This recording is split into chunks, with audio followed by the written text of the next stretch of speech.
Seawald, and this is Authentic Parenting, a podcast about personal development in the context of parenting, where I explore how you can find more calm, connection, and joy in parenting through the process of self-discovery and inner growth with a trauma-informed lens. I'm a parent educator, and my mission is to help children by helping parents. The motto of this podcast is raising our children, growing ourselves.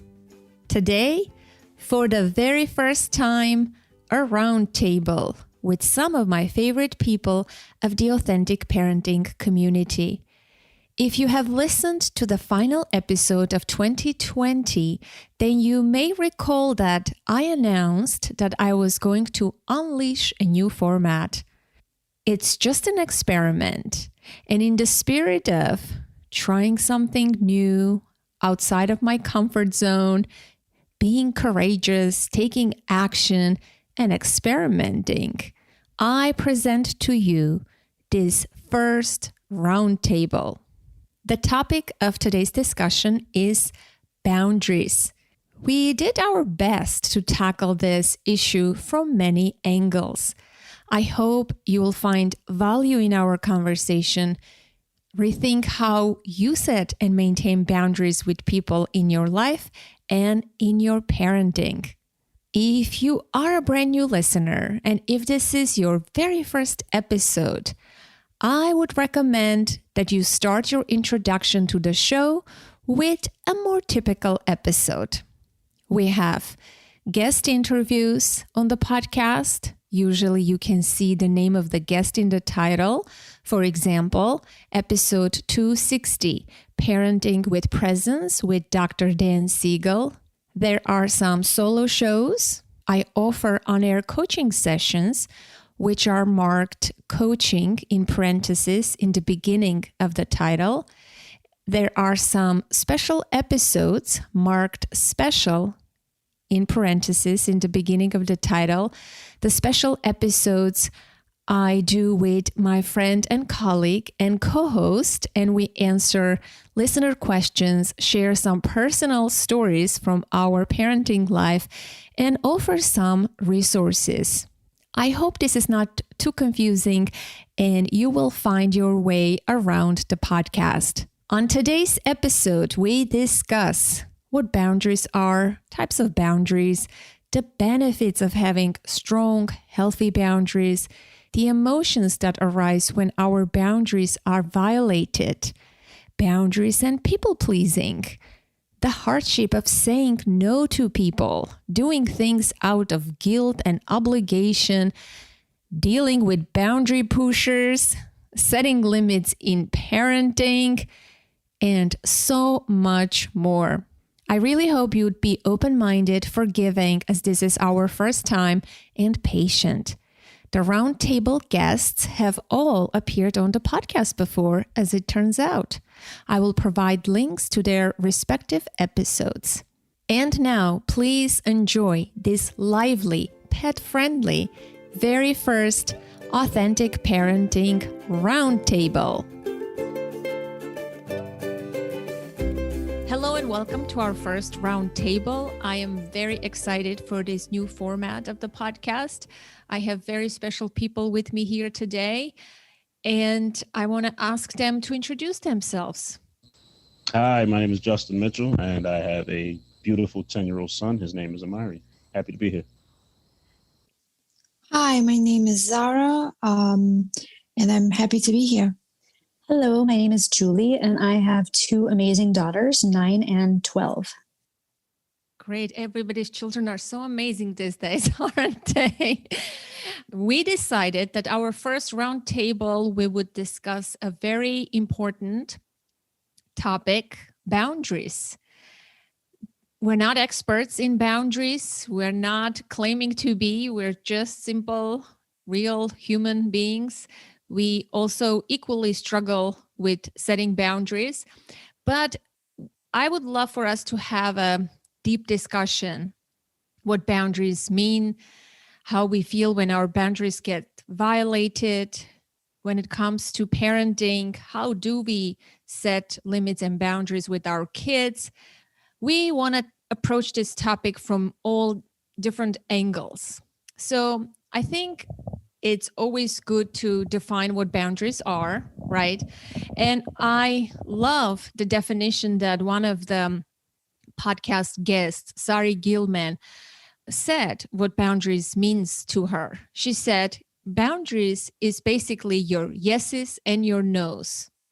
When you say yes to people, when you say no to people, when you say yes to yourself, when you say no to yourself, basically knowing where you begin and end, where someone begins and ends. We're different people. We have different emotions. We have different thoughts. We're separate human beings. But sometimes growing up in households where there was codependency, emotions were enmeshed, and things of that nature, we have poor boundaries or we have no boundaries. And so having clear, concise, healthy, effective boundaries is a big part of relationships, right? Do we all agree about that? The importance of boundaries? Absolutely. So in what relationships, I want to know, do you guys experience most difficulties in terms of boundaries? Because as I understand, I may have good boundaries in my work relationships or with my partner, but I may not have good boundaries with my child, right? For everyone, it's different. Just because you're good in one relationship doesn't mean you're good in all of your relationships when it comes to setting boundaries. I want to know what your thoughts are, what your challenging relationships are, and what would you like to improve? I am definitely most challenged with my children in boundaries. I'm better with adults. I can be firm and tell them how I feel or what I need or what I want. And most of the time they respect that. However, sometimes with my children, I may not even be able to finish this sentence without being interrupted or yelled at. And they may not even hear the boundary or the limit that I'm trying to set. Most challenging boundary to maintain, to establish, the most challenging relationship in which I encountered, the boundary that the most difficult. It's a packed question, but I'll say this: it depends on the emotional connection. If I have a boundary, like I have a boundary with an associate of mine who has a great mind for business when it comes to doing construction work. But when he starts getting into other things, I have to say, okay, brother, that's not what I called for. I appreciate you. So that's me establishing that boundary. Now, when it comes to my son, I spoiled the heck out of him in the beginning because I was trying to people please him. I was out of his life for a certain amount of time. So I thought, let me just do. But I started realizing that we were becoming more friends than we were becoming, father-son bonding with this authority figure, him respecting my authority figure. So I had to set a boundary with him. I was like, all right, dude. And this was the boundary. If you do these specific things, then you can have the things you want, but you have to meet these standards first. So I had to establish that with him and make it clear and then be consistent in carrying it out. So the most challenging is with my son. How about you, Zara? I agree with most challenging. First of all, I want to say boundaries is something that I discovered around 30. So it's very new for me.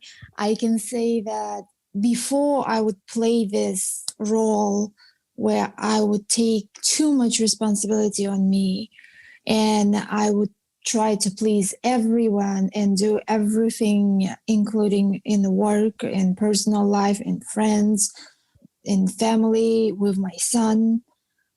And it was always really hard for me to say no with anybody. And it was always hard for me. It was really hard for me to say, okay, this doesn't work for me. So can we do something? Like I would always adapt to other people's plans.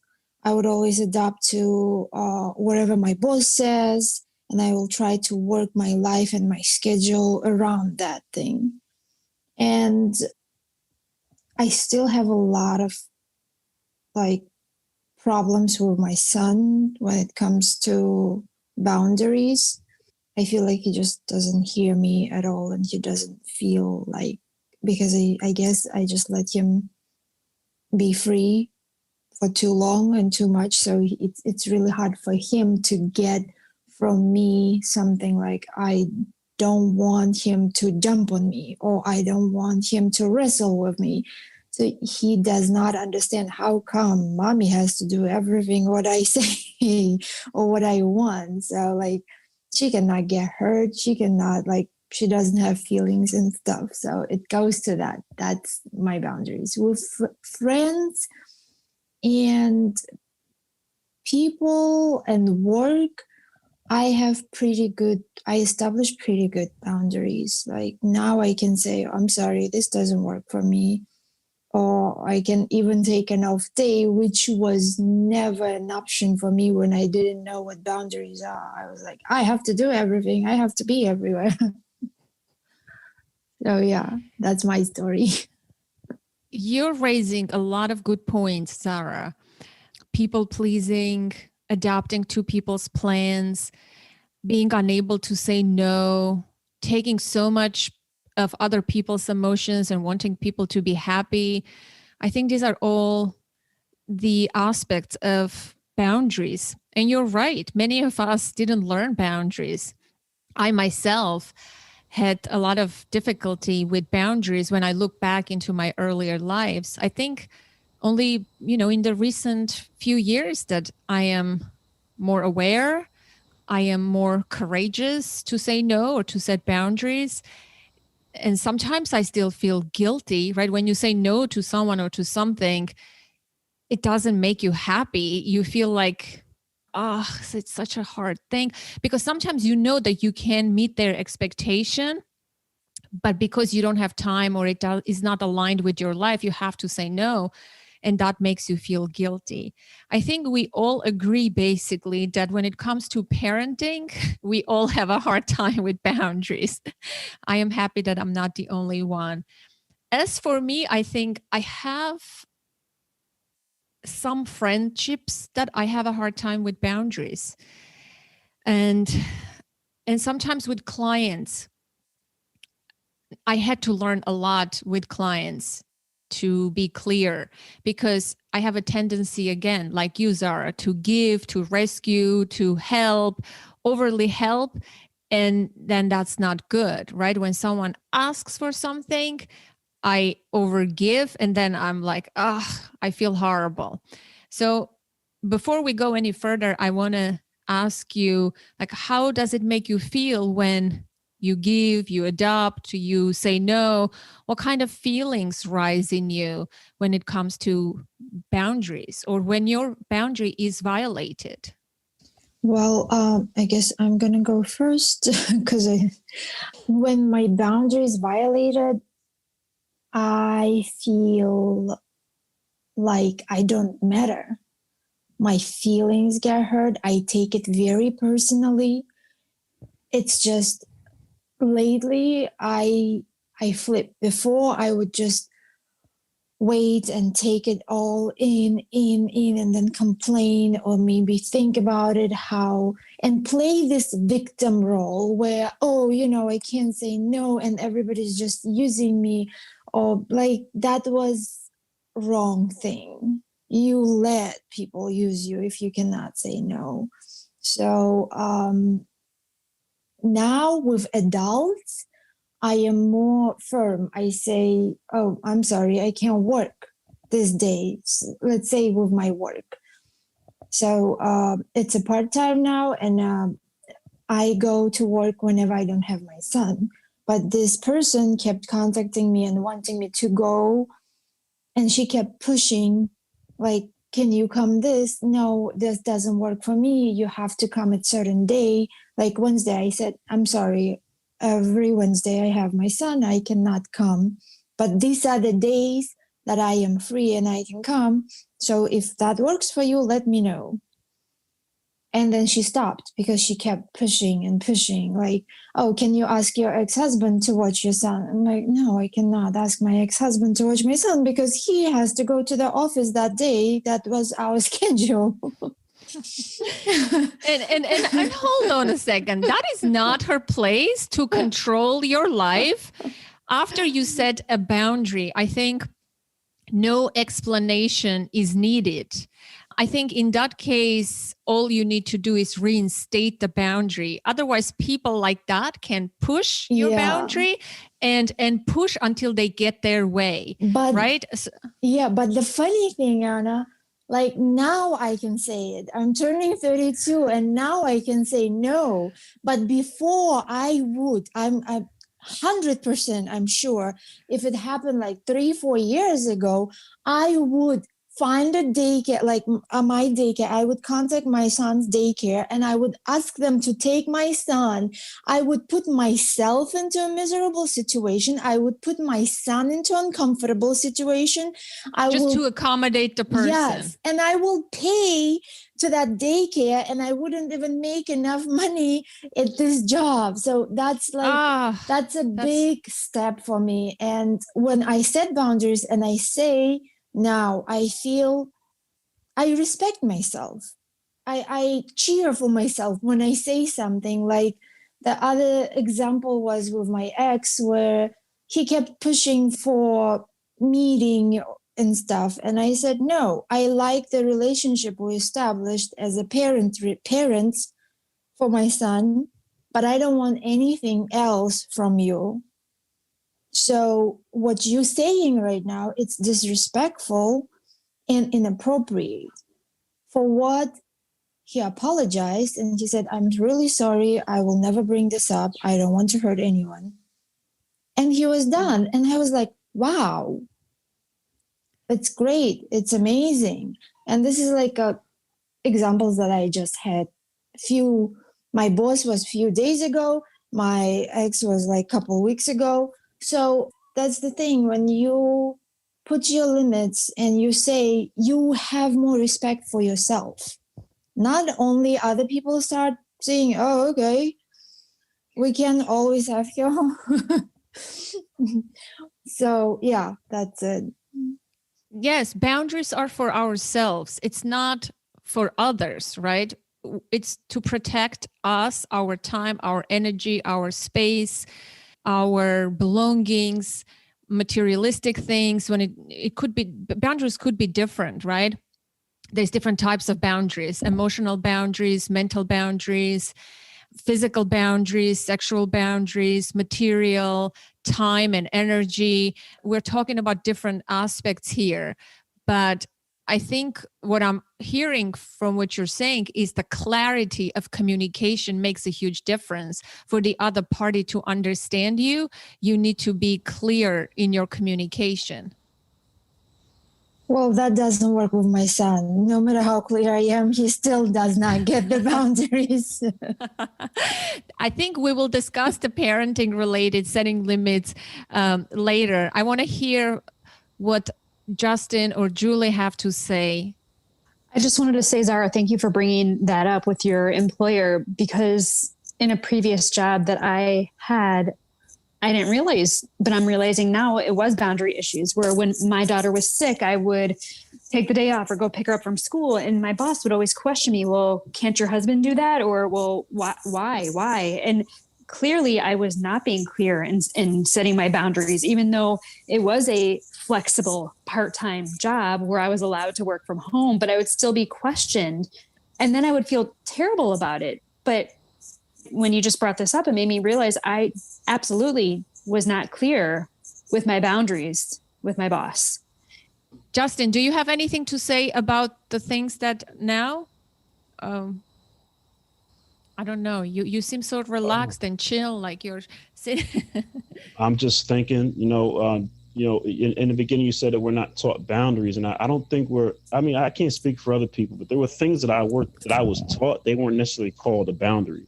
But I know all of us who have driver licenses, we know the speed limits. Like, that's a boundary that's set, and it's clearly up there. And in most places, it's a black and white sign that says speed limit is 55, speed limit is 65. And we know that if we step outside that speed limit or that boundary, there's going to be consequences. That's one of the things that I've had to get across on the parenting side. I had to let Mari start understanding, look, dude, if you step outside this thing, these are the consequences. These are the things that are going to happen. He had to see that and understand that. But then, like I said earlier, I have to constantly be consistent with the follow through, no matter how crazy it gets. And the best thing that I've been able to do with him lately is just hug him.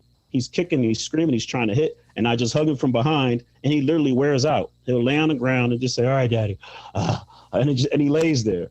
But the thing that I'm hearing too about boundaries, and you just said this, I think of it as like a fence, and there's a great movie too with Denzel Washington called Fences. And we talk about these fences. The fence is established so that I can keep stuff on my side. So keep stuff in, self-perseverance, self-protecting, but it's also to keep stuff out.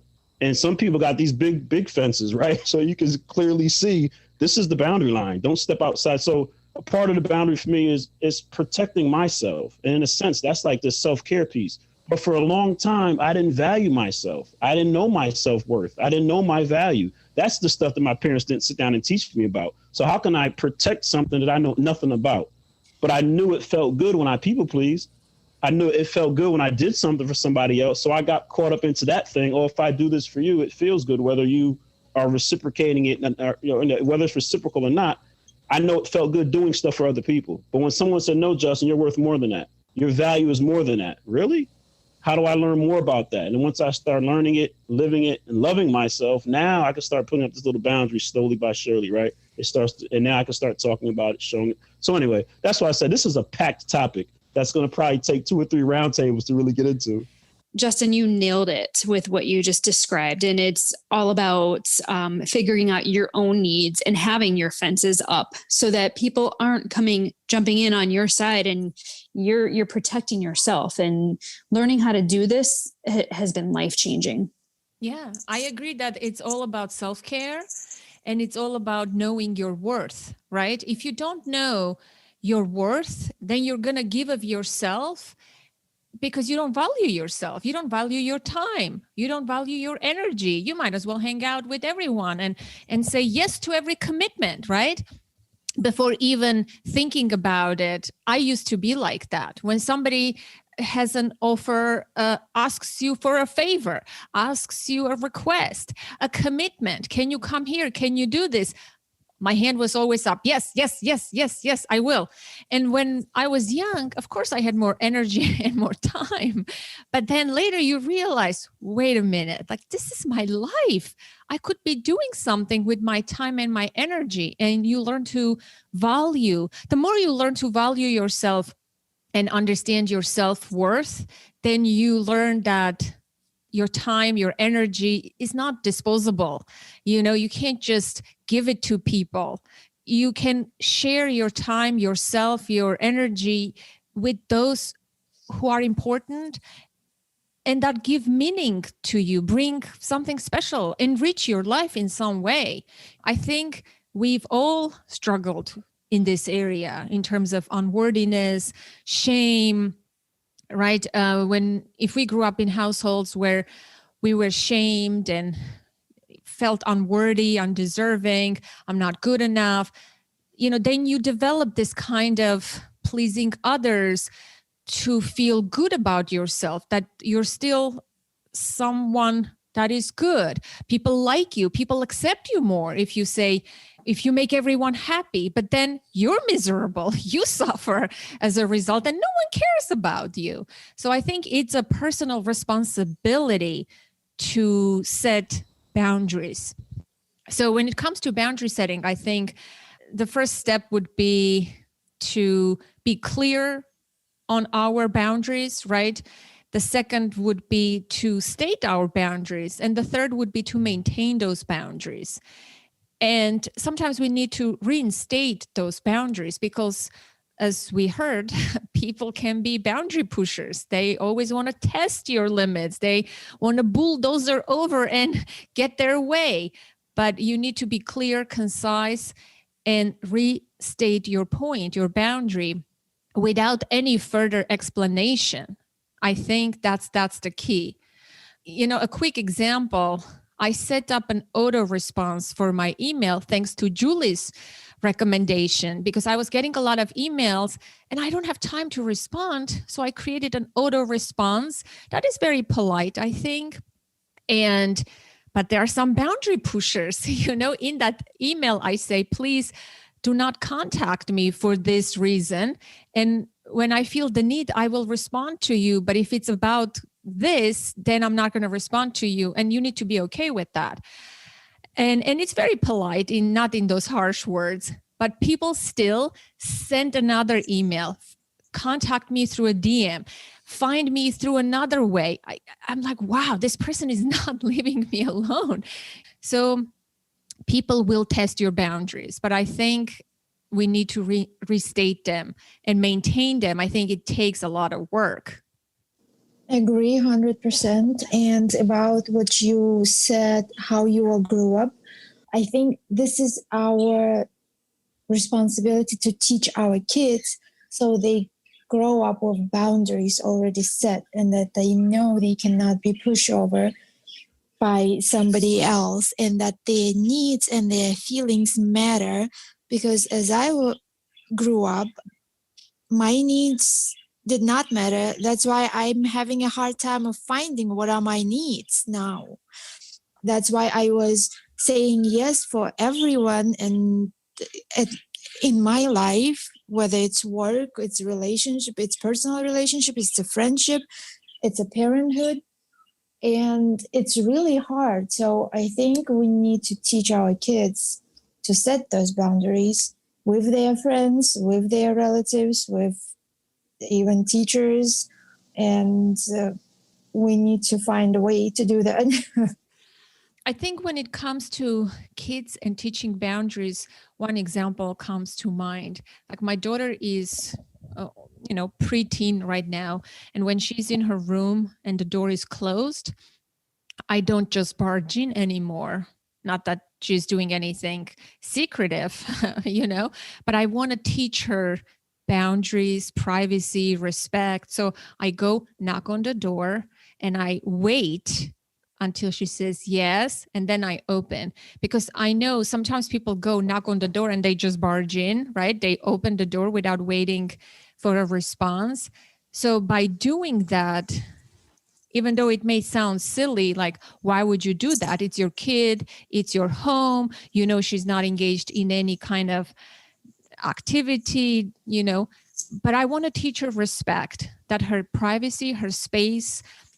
And that's a way of teaching a boundary, because I want her to respect mine when I am recording a roundtable or I'm on a Zoom call. I want her to come and knock on my door.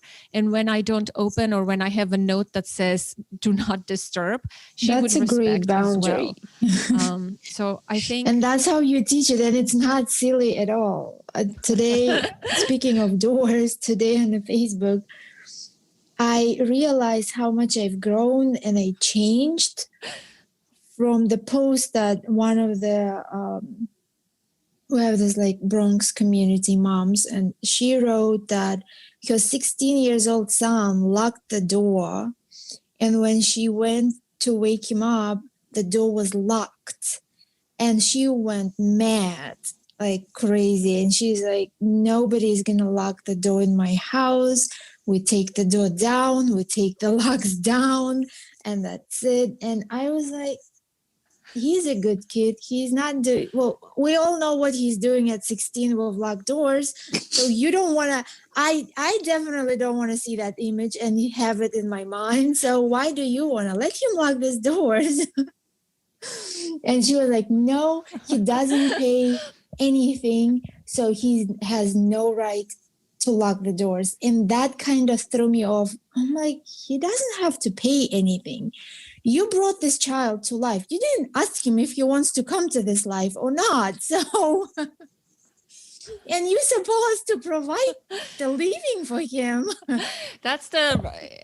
I know, if you expect your kid to pay for living in your house, unless they are, after 18, yeah. I mean, even then I don't understand, sometimes older kids move with their parents back in because of different circumstances. And, I mean, you are a parent. If you are financially okay, you should never charge rent, your adult child. Like I'm against that.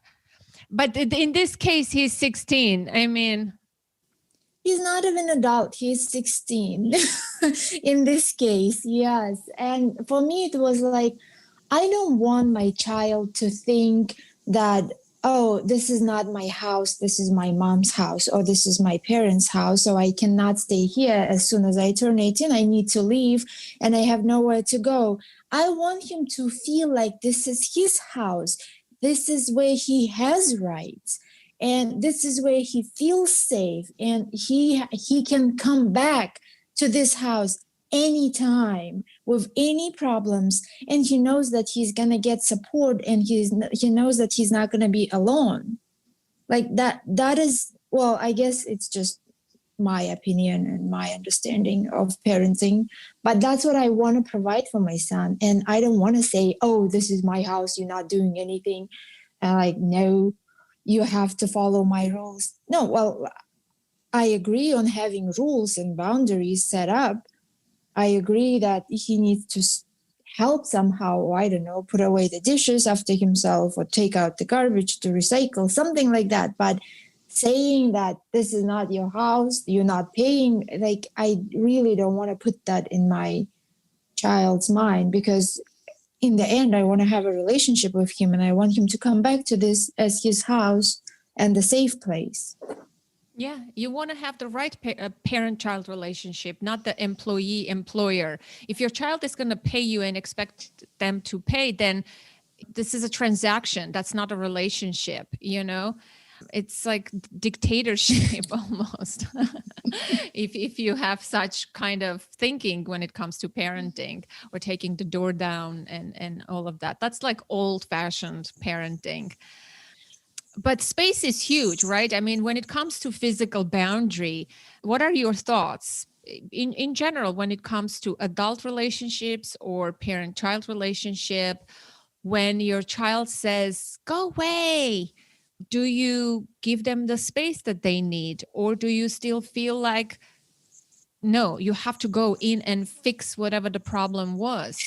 That's a really interesting question, Anna, and that is something that we are dealing with over here on a daily basis. And my thoughts have changed, where in the past I would have said, you know, hey, let's calm down, let's talk, and I would try to engage. But now I am trying to be more respectful in realizing that they've flipped their lids, and this is not a time to be chatting and trying to get my opinions in. So I am walking away, and we are giving our children the space, and then we're talking about it later when they have calmed down. But this is not always easy to do. But yeah, it's interesting that you brought up with your daughter and opening doors. My daughter's 12 and we're doing the same exact thing here. You know, it's all of a sudden she wants her space, and I'm like, oh, okay, she's her own little human being now and she knows what she wants, and I need to learn to be more respectful. So now I am knocking, and if I forget, she will let me know. Well, when it comes to kids, my daughter takes some of my things, for example. You know, she would take my hairbrush, or she would take my shirt, you know, something of mine, or she would come and use my computer without asking me. And I usually talk to her about that. I'm like, you know, yes, we're family. That's my hairbrush. That's a small thing. But nevertheless, you need to ask, because that's my possession. I don't make a big deal out of it. I don't want you to understand me wrong, but I always bring up this topic that, you know, we have our own possessions, material stuff, and you need to ask permission to use. I don't want to violate that. You know, I don't know her password, for example, for her phone, right? Why is that? Because I want to initiate this sense of privacy. I want her to experience what that feels like, so that she can internalize, so that when she's old enough in an adult, she can be unlike me, who had to learn the boundaries much, much later in life. I want her to learn from this age, but I need to show that in my household, right? I can't just, you know, have this open policy, take what's mine, abuse it, and use it, or I come into your room, or we do this kind of mismatched sharing thing. And then you're like, when you're an adult, when somebody says, hey, you can't take that, when, let's say, you live with a roommate and you bring the same mentality to your relationship with your roommate, I mean, that's not okay, right? So I want to normalize boundaries in my own household so that my daughter will benefit later in life. As pesky sometimes as it may be, she's like, what do you care? It's just a hairbrush. Why can't I wear your gloves? Why can't I do this? I'm your kid. And it's, I'm not going to lecture her that, I'm doing this because I want to teach you about boundaries, Oh my God, that's a good point. You said roommates, and it threw me back when I just came here. I was 18 and I was working without off days. Like literally, I had no off days. I would start at 10 and I would come home around 11, 12 at night. And I was working in a restaurant. And it was a lot of people living in our house for some reason. And we had some girls who would come on the weekends and stay there. And they would all stay in my room because I was the only one who let them do that. We had these two sisters who would just say, that's my brush. Why are you taking it? You don't have your own brush? What, are you going to always use my brush? And then you don't want to touch their stuff anymore. You're like, no, I got your point. This is your boundary. And they would always shut the doors and say, that's it. We have to go to work tomorrow morning. We're going to bed. And I was the only stupid one who would let everyone to be in my room. And they would just talk all freaking night. And in the morning, they would all sleep. And I had to tiptoe over them to go to work where I'm still tired and cranky. And I still worry about not waking them up. But they off. And I'm like, I didn't have off days I probably worked like that almost a year without off days. You're right. When we don't set boundaries, we enable people's bad behaviors that we detest, that we can't stand. It's not like we enable them, basically. That's all I want to say. Yeah, it's our own fault. We need to do that. And I think you're doing a good job with Ella when you tell her you can use it, but you just need to ask first. I'm not saying no to you, right? Sometimes you're not I saying do say no. Yes, if she's, using my computer without asking, maybe I don't want her touching my computer at that moment, because I'm working on something she may delete, right? It's not always an okay. My no is a no. I want to hear what Justin has to say in terms of space, physical boundaries, in terms of material boundary. Well, first, let me say this. It's a thought that just crossed in my mind. See, growing up, I didn't respect the quote unquote boundaries. Like in our interview, I told people I stole from my father, I stole from my mother. So I was already someone who was breaking boundaries. So for me to learn how to respect other people's boundaries was something I had to learn in time. And then I started valuing myself, loving myself, and then I started being able to establish boundaries. But something that you said earlier that I've been thinking about, how do you feel when you're stating your boundary to somebody?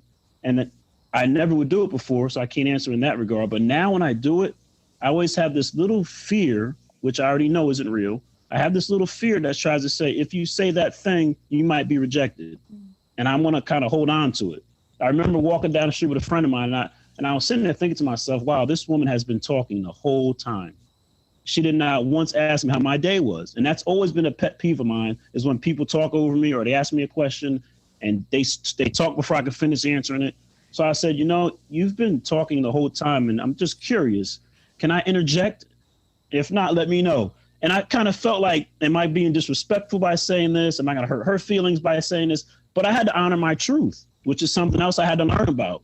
I had to honor my truth and speak up, or that thing that was happening that I didn't like, it was going to only perpetuate. It was going to just go on and on and on. And she didn't like it. She felt that, but I said, okay, at this point, I did my part. I honored my truth. I stated my boundary. She took it as the way she wanted to take it and didn't like it. That's her stuff, though. I'm not going to own that. That's not mine. But I did have that little feeling inside me, oh, no, there might be conflict, and I want to avoid conflict, right? Because it just doesn't feel good. But who has to say that good things always come out of stuff that feel good? Sometimes good things come out of stuff that don't feel good. So again, something I had to learn.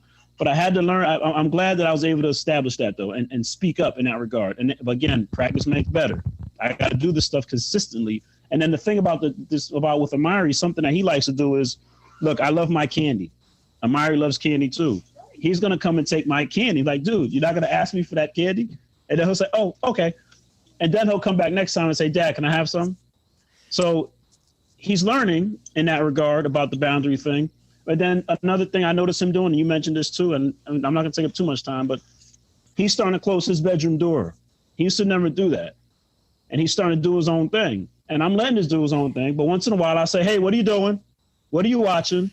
Because I still want to like be this helicopter parent because I have to. You know, the world is crazy and I got to watch. So now it gets to the point where I'll go in and I'll lay down next to him and just kind of like eyeball his computers. And he's not watching anything wrong, but I'm just still concerned. So the boundary, we're establishing it, and he's establishing his own boundaries now. He's learning how to kind of be independent, do his own thing, and I have to let him. It's all a process, you know. That's why we have this support call, so we can do this thing together. You are raising a very good point. So when we are about to set a boundary, we feel uncomfortable. We may feel uncomfortable because it may elicit some emotions in the other person. People may not like. It may piss people off when you say no, when you state your boundary, especially when in the past you let those people get a free ride all the time. And now all of a sudden you're setting a boundary. They are surprised. So they will have a lot of emotions. And I think it is not our job to make them feel better, happy, fix their emotions, or take responsibility for their emotions. I'm not suggesting let's be rude and harsh and state our boundary and speak our minds, but you know, we need to be kind. You can set your boundary in a kind way, but it may still piss people off, but it's not our responsibility to fix them or be responsible for their feelings. They're not going to like it, especially if we have this other pattern, right, from the past. I have dealt with this with a friend recently, and it's like, oh, this is so hard. They make you feel guilty. They still want to drag you into the emotional roller coaster, but I have to be strong and firm and state and restate my boundaries so that I will protect my own sanity. Anna, I have a golden question for you. I think that I've been trying to be so pleasing and making sure that my children are happy and forgetting my own needs and not setting up boundaries because I'm so worried about everybody else. And so now my question to you is, when you have a 9 and a 12-year-old, how do you establish boundaries when there may not have been any set in the past? Yeah, I mean, this is a big topic. This is a huge topic. I think the first in a quick way, I would say like this. You need to know, as you said, or as someone said, your needs. You also need to know your values, your why. Why are you creating this boundary, right? What's the purpose of this? What's the meaning? Why is this so important? Because we're not creating boundaries on the fly. We're not just saying no to people because I felt like it. You know, I mean, there's usually a solid reason. We want to protect our time, our space, our possessions, our sanity, and so on. So with parenting, I think the first step is always to identify your values, as I understand. If something is a yes, why? If something is a no, particularly, why is that a no, right? What are your rules? Because you're not creating rules out of thin air as you fly through your day. If you're that type of parent, you need to do a little like thinking, sit down, see the areas that make you feel bothered when your boundary gets violated, when you get mistreated, or you know, you have resentment or frustration. What are those areas? What are these examples when it comes to parenting? And so sit down and think about your values, your why, and the reason why you're setting a limit or saying no to your kids. And it has to be clear for yourself. If you're not clear, then you can't communicate with clarity to other people. Then it will be wishy-washy. Then it's hard for you to be consistent. I think that's the hardest part for parents. If you said, let's say, you can't have ice cream before dinner, if that's a hard rule in your household, no sweets before dinner. Let's say that's a hard no. For whatever reason, you're adamant about this. Let's say in my household, I'm okay with that. You can have a cookie, you can have dinner. It all goes to the same place. I'm not like other parents. It's not a strong value for me. Some people feel strongly. They say if you eat cookie, then they're not going to eat their broccoli. I'm not questioning or judging you, but you need to be clear. If you're clear, then you need to communicate it to your kid in a clear, concise, compassionate, firm, and kind way ahead of time, desirably ahead of time before the event or the situation happens. Because if you're just dropping it onto me like out of a blue, then I may push and I may test and it may create power struggle. Thankfully, a lot of things in parenting happen predictably and more frequently. So you can set your boundaries ahead of time. You can discuss your rules ahead of time.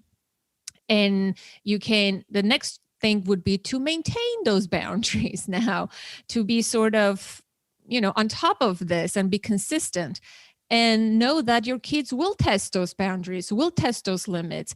But after pushing you a few times, are you going to give in?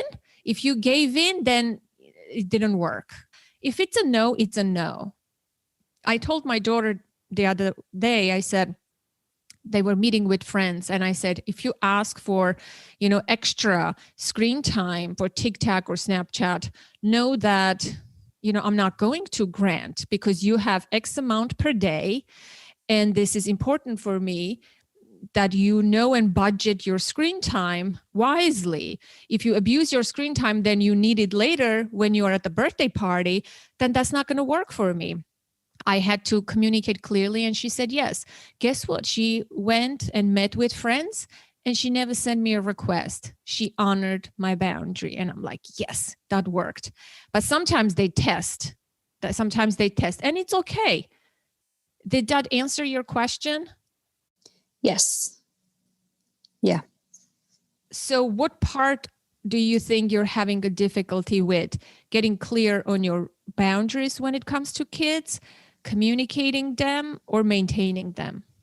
All of the above, because I think that at some point things have gotten a little out of control, and with being home for virtual school and a lot of craziness. So in regards to, like, for instance, I don't know, is bedtime setting boundaries? I don't even know. Like, we have designated times, and yet every night it's a battle, every night, just about. So maybe it was not communicated in a clear enough. What? Or maybe your expectation is too unrealistic. You need to readjust. Boundary doesn't mean it's a hard, set in stone, rigid type of thing. It could be flexible. If you are setting a bedtime that doesn't work and creates a lot of drama, and they never honor that time and there is always struggles, then either you need to reevaluate the situation. What's realistic? If I set a bedtime for my daughter for 8:30, that's not going to work. I can use all my energy and my time reinforcing that boundary, but that's not going to work because it's highly unrealistic. You need to reevaluate what is it that's not working here. Are you willing to give more information with this example? Or I think that we have been clear, at nighttime, we brush our teeth, we put our pajamas on, we put our dirty laundry in the laundry basket, and we go to bed. And yet every night, just getting them upstairs is a struggle, and getting them to brush their teeth is a struggle. So yeah, it's the same predictable things every night. So maybe we need to have a new conversation. I thought we were clear on it. What would happen? Let's say if this was in an adult relationship, let's say with your partner, with your friend, with a colleague, let's say this situation was recurring with an adult relationship, how would you approach it? What kind of conversation would you have with an adult? I would get curious and ask them questions, ask them questions about the toothpaste or what it is that they don't like about brushing their teeth. And we actually have had these conversations. We have 6 different kinds of toothpaste and toothbrushes. Maybe that's it. Maybe there are too many choices. Too many choices. I'm trying to please. I'm trying to be too accommodating. Yes, I think the paradox of choice. There is a good book and a good TED Talk. When we have too many choices, it's hard to make a decision. And as a good intentioned parent, you want to please and accommodate because you think the process is going to go better. But it's not a matter of the flavor of the toothpaste or how many toothbrushes or with a spin brush or whatever. It's not about that. Now you're creating a different level issue if you're opening the choices. But the main thing is, I think as a 12 and a 9-year-old, at this age, they should be in charge of their bedtime routine. Shower themselves, put their things in the laundry, maybe not. But brushing their teeth for sure, I think they should be on top of that themselves. Get curious, say, this is our bedtime. And let me ask you this. When you set the bedtime, was it this top down, this is what I want you to do? Or they were part of it? I mean, you don't have crazy rules anyways. You have like normal expectations. Yeah, no, we're pretty easygoing and flexible. And, maybe we can have another conversation and see their take on their bedtime. But whatever we give, they always want more. So we can have a dilemma of the modern parenthood. Yes. And yes, I agree. They should be doing their bedtime routine on their own. And I hear my friends, their children do it. I don't know why my children don't do it, but my children have like this second, third wind at night, and they want a snack and they want to hang out and they want to talk and they want to watch TV and they want.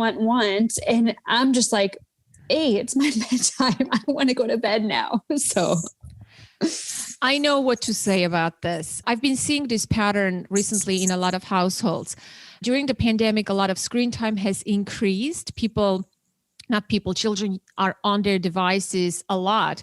And so when the bedtime comes, because they are on their screens during the day, they don't do anything else. They don't engage with parents. They don't have a snack by the fireplace. They don't chill. They don't read a book. They don't do any other things, but they still would like to. So when the bedtime comes, when a parent stops, hard stop, that's it, no screens, the children are like, wait, there are things to do in life. Like my daughter, the other says, I just want to chill in front of the fireplace. Well, tough. Get off your screens like at 6 o'clock, chill in front of the fireplace as long as you want.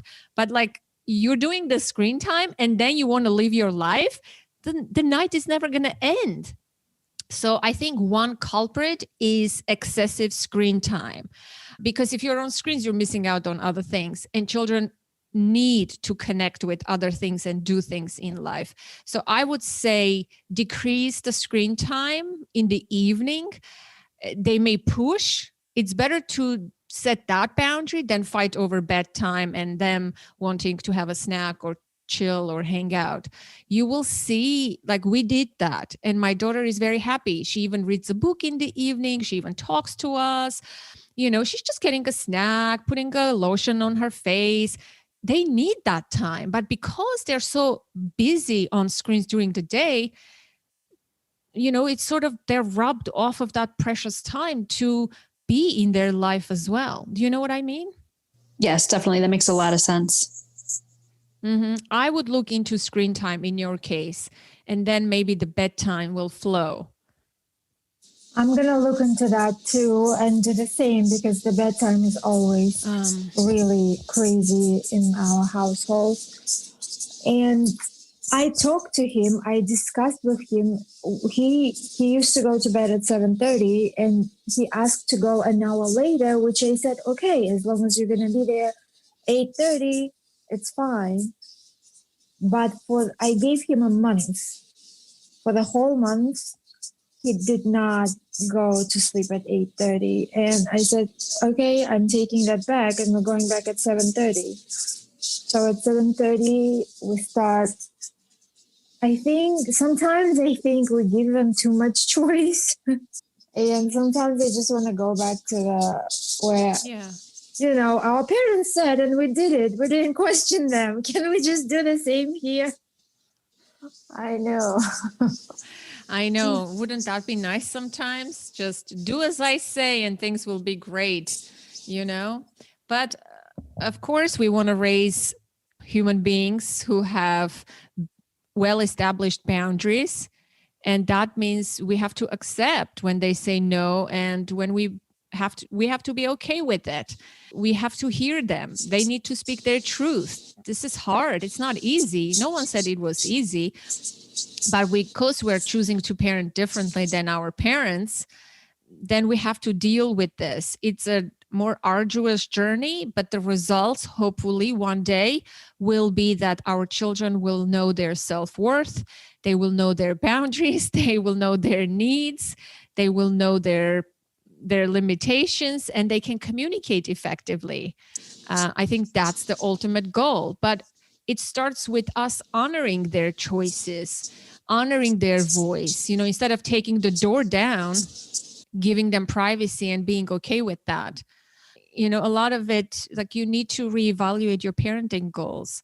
What's your long-term goal for your kid? Is it like short-time compliance? Listen to me right now. Or this is important lesson for the future so that, my child will have better relationships in life. But as Julie says, there is never enough. Nothing is ever enough. Like at least for my son, you give him a finger, he wants an arm. You give him to go to bed at 8:30, he goes to bed at 9:30. He wanted a cat, now he wants a dog. And now he wants Xbox. And after Xbox, he wants a phone. And after phone, he will want something else. But there is never ending of this. He's never satisfied with anything what he has. And for me, it's scary to the point that I start worry about it. When nothing is ever enough for him, he can't enjoy all those things that he has.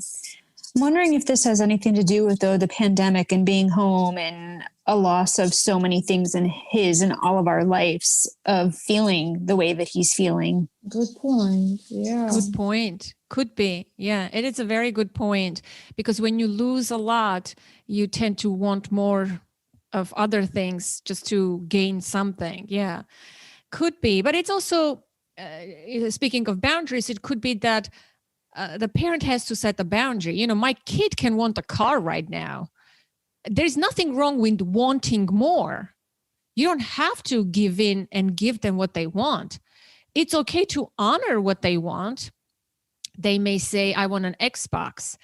Well, if you're not ready as a parent to invest, if you don't have the money, if you need to be clear on your why, right?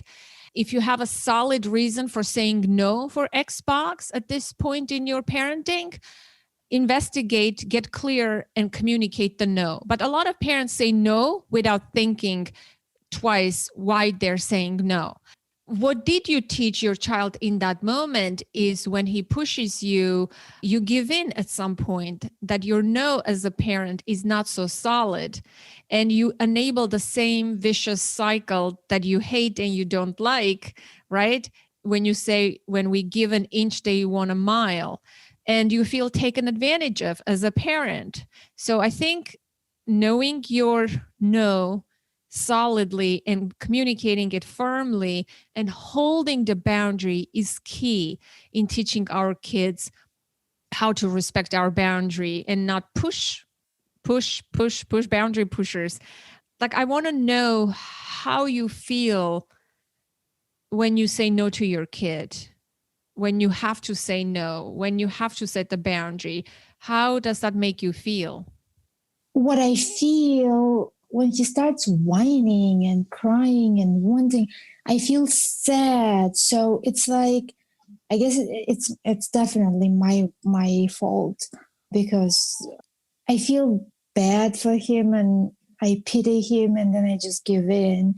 Not because I can't stand, like, oh, I'm tired of you, just shut up and get it. And it's just, I feel bad, and I feel like I didn't have so many things in my life. So if I can provide this stuff to my child, I just want to be able that I give him a different childhood, more opportunities, more things. And with the Xbox, I got it for him, but I didn't give it, and I had to return it back because he did not follow it.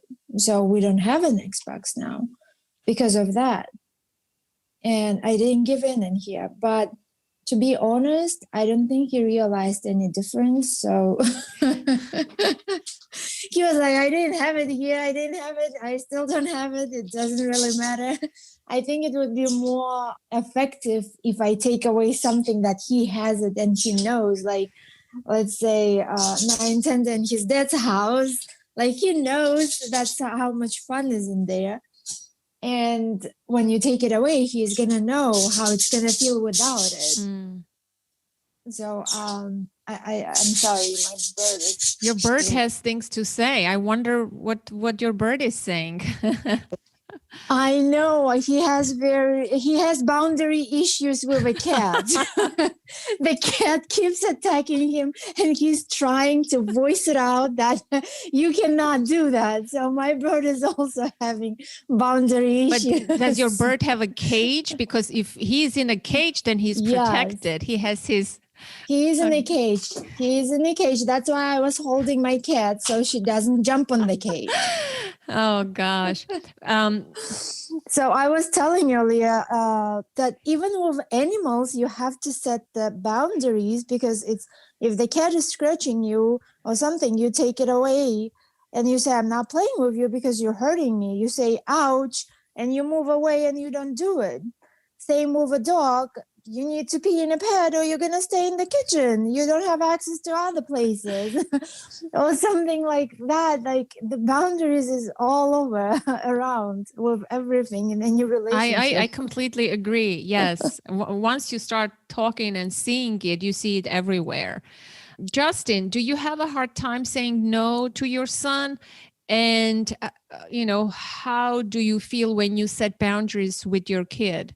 I don't have a hard time saying no to him anymore, but it's because I think about the long game. And you said this earlier.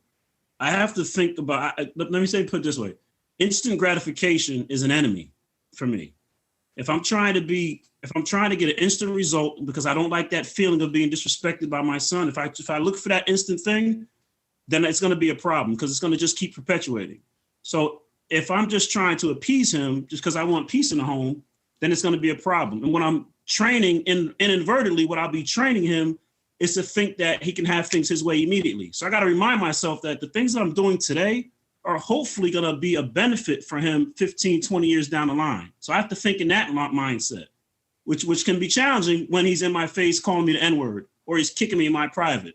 I got to remind myself I'm leading by example, trying to hold my composure so that he'll be able to do the same thing 15, 20 years down the line. If I start reacting with all this immediate, it's just we all know it's going to turn into a war. It's going to turn into a fight. And he's not learning a lesson. He's just learning how to be more and more aggressive, more and more angry. So that's my biggest thing is I have to think about the long game. Where do I want him to be 15, 20 years from now? And do I want to be the person who teaches him that? Or do I want the world to teach him that? I'd rather me teach him because I'll teach him with love. The world's not going to teach him with love. And another thing I was thinking about too, and listening to Zara, talking about, Sean and the Xbox. I didn't know that you actually returned it. I thought you probably had to store it up in the closet. That's a big move. Like, that's kudos to you. Like, you really followed through with what you said you were going to do. That's a big step. And I think we need to congratulate that. That's it. That's powerful, I think. I might just put it in the closet. Just be like, why? Because you fear your child? No, because I like Xboxes and video games. Oh. I wouldn't want to return it, especially if I got it on sale. That's pretty big. I got it. I got it on sale. I got it for my purpose. Also, I wanted to watch Friends because they removed it from Netflix, and I really wanted, but I said no. This is not gonna teach him anything good if I just like after I kept telling him, if you don't stop this behavior, you're not getting Xbox. It's not gonna teach him anything. Like if I just give him the Xbox. So yeah, I had to do it.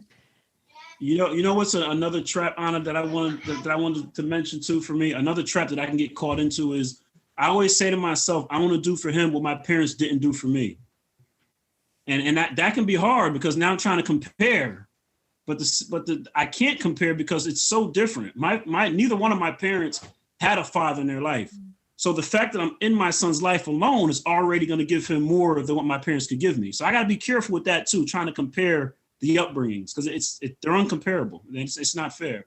I got to be careful with that. Yeah, that's a very deep point, actually.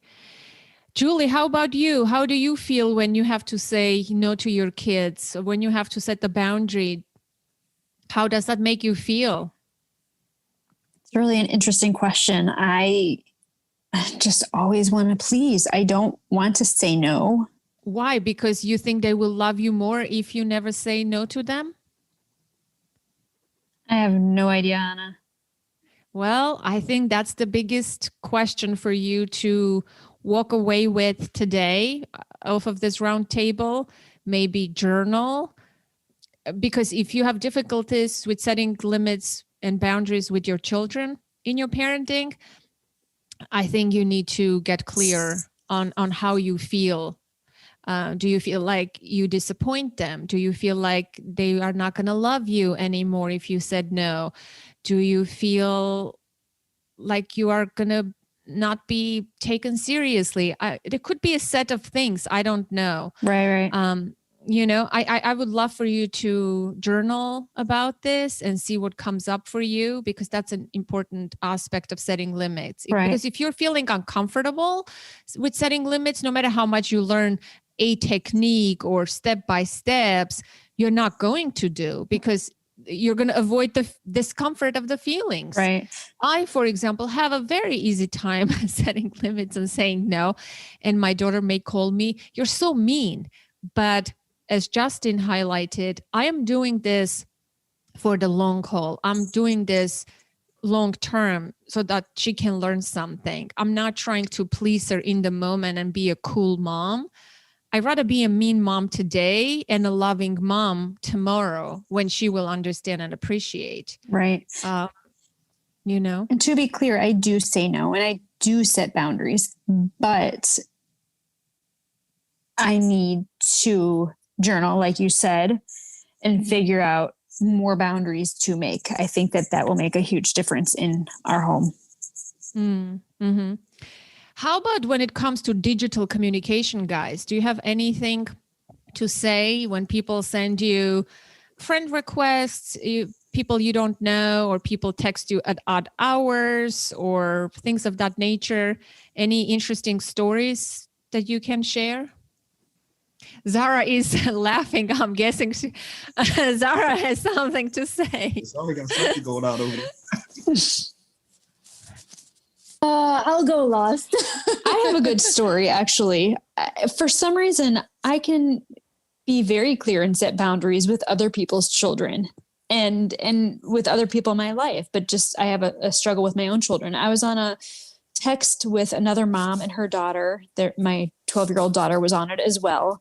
And they had asked if they could have a garage play date. It's, cold here in Chicago, and we had heaters and we kept the garage door open because of COVID. And they had just had one the day before, and it was exhausting. I kept going outside and checking on them, bringing them snacks, doing this, doing that. And I just didn't really feel like having another day of that. And the girls were asking, "Oh, can we do this again tomorrow?" And I said, "I'm sorry, tomorrow's not going to work." And I didn't list a reason. I didn't feel that I needed to. And then I think my daughter came downstairs and asked me why not. And I said, "You know what, honey, it's just not going to work tomorrow." And she left it alone. But the other girl texted me like 2 or 3 more times questioning me. And my response to her, I felt it was kind, but it was firm and, hey, I'm sorry, tomorrow's not going to work. I would love to have you over another day, maybe next week. I will talk about it with your mom. And after the other girl texted me a couple of times, my daughter came down and just said, I can't believe you would talk to her like that. And that's so embarrassing. I said, I'm sorry, sweetie, but I don't think I was being rude. I'm just letting you guys know it's not going to work. So I wish I could get like that with my own children.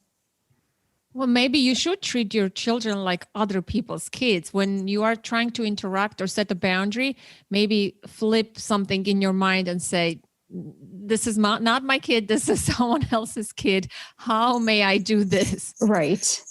Right. Justin, do you have anything to say in terms of digital boundaries?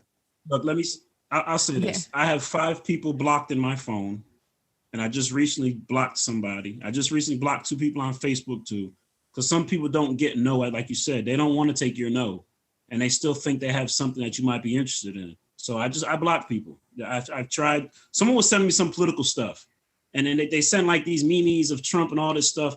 I don't get involved in that. So I said, please do not send me any more of these things. And the person kept sending it. So I said, you know what, Facebook, I'm just blocking, block. So that's why I have no problem with that.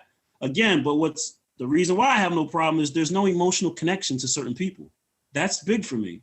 If there's emotional tie, like somebody said, if you have a dog in that fight, then it's hard not to fight. I don't have emotional connections in some of these things, so it's easy to know I'm blocking you. That it's easy. Yeah. That's why I said in what capacity, because some are harder than others. Yes, so I completely agree with that. I completely agree. Like I receive a text message from a client at 10:47 p.m. Let's say I don't see that message until the next day because I shut my phone 7:30 because I created a boundary for myself for those reasons, because people like they're not falling asleep. They will send you anything, right? So let's say it's 8:40 and I saw the message, or after 9, I will not respond to that client. Even if I saw the text message, I will not respond, even if it's a friend, because I don't want to open the door of, oh, you know what? Now you can text me at any time you want, because I want them to clearly know that this is a no for me. You know, like I have a hard rule not texting with clients, and they know that from the beginning. I say that. But like you said, with friends, or people we have emotions, we're involved or intimate, it's a lot difficult because there's the possibility of hurting them, and we want to avoid hurting other people, I guess. Zara, what's your story? I think Justin hit the point where you're not emotionally involved. It's a lot easier to block and say, okay, goodbye. But I had this, I can't call the person a friend, acquaintance, I guess, who would text me and then just disappear. He would say, hi, how are you doing? And when you just respond to a text message, it's gone. And then in a couple months, again, same thing. Hi, how are you doing? And then one time I got a text saying, hey, are you sleeping? Which I was not. And I said, hi, no, what's up? So disappeared again till the next day. And the next day they text me saying, like, you are so rude. I was, well, you said, are you sleeping? And I thought there is something gonna go after, right? Why are you texting me, asking me if I'm sleeping or not? I thought there is something wrong or you need help or anything. So they were like, no, you are so rude. They called me Julie's favorite word, the B word. They called me so many names, and they said that how nice they are, always checking on me, but I am just moody. And in the middle of that conversation, I mean, well, it was one way they were typing. I just blocked it and I said, I'm not interested in listening the rest of it. So yeah, but when you're emotionally attached, like my friend, my best friend that I see here at work on Fridays, and I have, like, I don't want to lose that relationship. It's hard to set the limits, but I've been setting them, and I guess I've been like distancing myself away from her opinion, because she called and said, I just had my boss just yelled at me, she said, and today is, I don't know, Mars was turning around, or it was retrograde Mercury, or whatever it is with the zodiac stuff. And then she's like, probably I will have a fight with my other boss too.